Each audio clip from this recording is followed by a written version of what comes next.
Hello everyone, welcome back to the channel. I hope all of you are doing well, and I'm coming at you today with a Delta Warriors deck profile.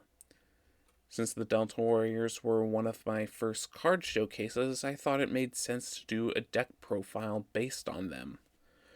And of course, the main card tying all of this together is Delta Warrior Akai. He's a 7 cost, 7 attack, 7 defense hero with the leadership ability. It's an automatic ability that states whenever a hero character enters play from your hand, you get to put a +1/+1 counter on that character, which gives that character 1 extra attack and 1 extra defense. But that's not all. If that character also has Delta Warrior in its name, you get to draw a card.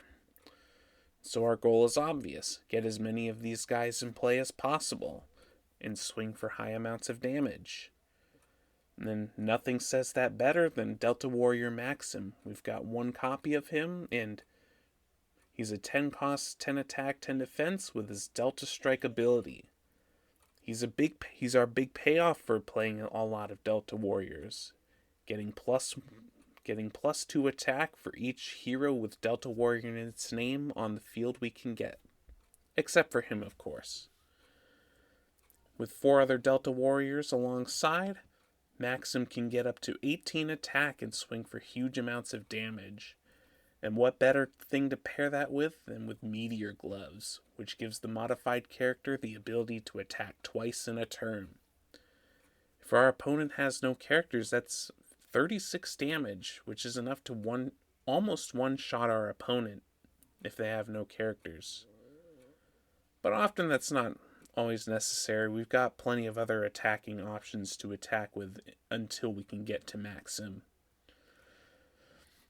Now, we'll have multiple characters in play, but only 1 character can attack at a time in this game. How do we get around that? Well, Battle Rush is here to help. It's a normal action for 3 cost, which we can only play if we control at least 2 characters, and this allows us to attack with 2 different characters on this turn, allowing us to put out even more damage. As far as other Delta Warriors are concerned, we've got 2 copies of Hydro for the ability to attack directly if we were able to pay 2 power each turn, and its stat line isn't too bad. We've of course got Arrow, which is an evasive threat. Not a huge amount of stats with 3 attack and 2 defense, but it can stick around, and it also has the ability to, once per turn, bounce a character to its owner's hand. We can use this to bring an opposing character back to the opponent's hand, or bounce one of our weaker characters back to our hand so we can play something stronger in the future.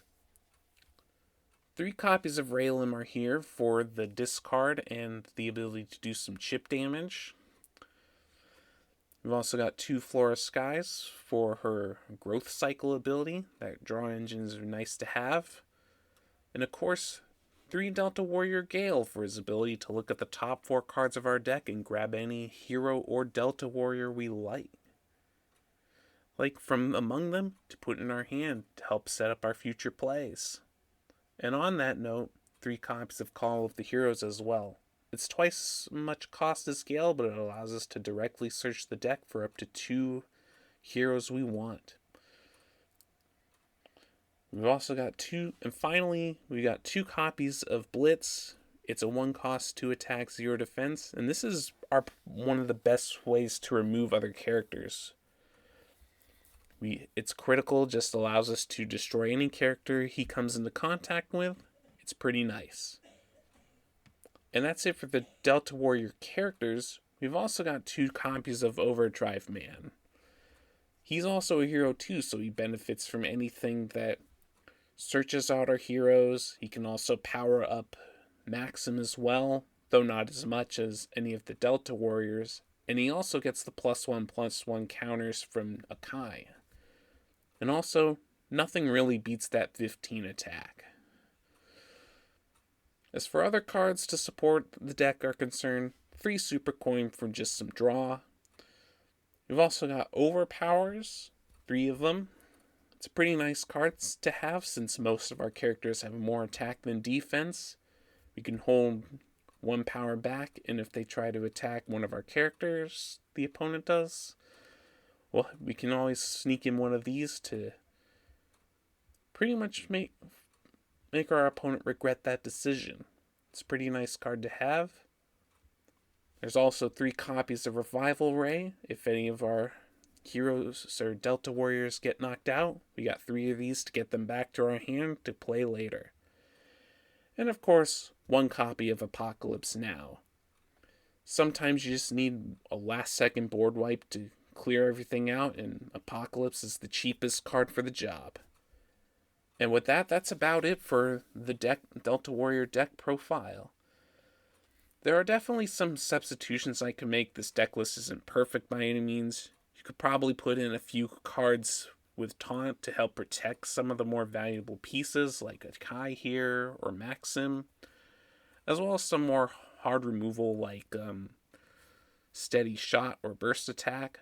But other than that, that's it for this deck. Thanks again so much for watching. If you like, be sure to leave a like, and definitely comment below if you enjoyed this deck profile, if this is a deck you're interested in playing, what kind of changes you'd make to it, as well as if you'd like to see the classic version of this deck profile. I showed the modern version in this video, so let me know if the classic format version of this deck interests you. Thank you so much for watching. I will see you in whatever video I upload next, and take care.